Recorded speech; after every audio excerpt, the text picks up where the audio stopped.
And I am back from Comic-Con, and boy was it brutal. Don't worry, I will have footage to show you, I just have to go through it all because not only do I have the footage, I also have classes that are kind of kicking my ass, as well as preparations for this year's Monster Clash to deal with, so bear with me. That said, let's not waste any more time and just start this episode of Romney's Reviews.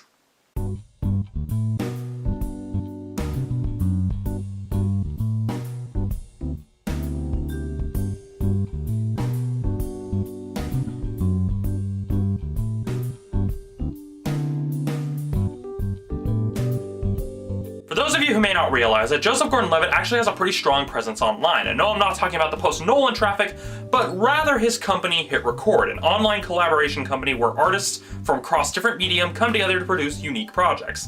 And they've produced numerous short films. I know they produced some animated shorts, but they also produced some live-action shorts that have won some awards at the various festivals, but they've also produced CDs and short story anthologies. This week's subject review marks the first feature film to come from Hit Record and the collaborative processes that the company is known for.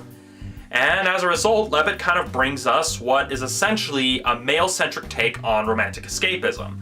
For those of you who aren't quite sure what I'm talking about, and I may be misusing the terms, this is where you get people who kind of go to the movies like romantic comedies, and in the case of our protagonist, porn, to kind of experience a fantasy, really, a fantasy where everything is ideal, except instead of going to a fantasy world where there are dragons or everything, you go to a fantasy world where men are the perfect men, women are the perfect women, and lots of effing going on. And no, I'm not gonna actually say the word because I don't think anyone should really have to swear in order to make things sound funny. Anyway, the first thing that I have to say about the film is that it feels long, which says something big given that the film only clocks in at about 90 minutes or so. On top of that, it also sports this really indie feel. It's not the pretentious kind of indie feel, but it's definitely the kind of indie feel that most mainstream viewers will have a hard time stomaching. Throughout the film, we're given some scenes and some side characters that feel kind of unnecessary to the overall scheme of the film. However, I'm hesitant to say that the film needed to be trimmed down, as there are some elements that any major studio probably would have cut out that kind of add this extra layer to the story, kind of give it a sense of realism.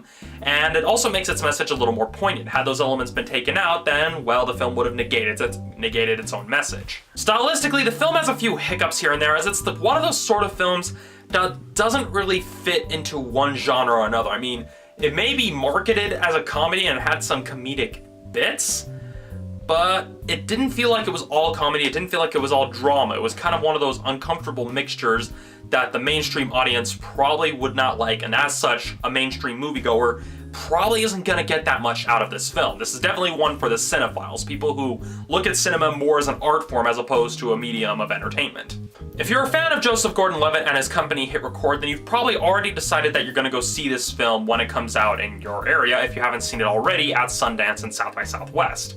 However, if you're into the indie stuff and can tolerate the level of objectionable content, just to give you an idea, this film was originally rated NC-17, but they cut it down to an R, then I can recommend this film based on its artistic merits. But for the casual moviegoer who's looking to be entertained, I wouldn't really recommend it because it's not really the kind of film you go in to see and be entertained. It's definitely one of those films that you go in and, well, it makes you think.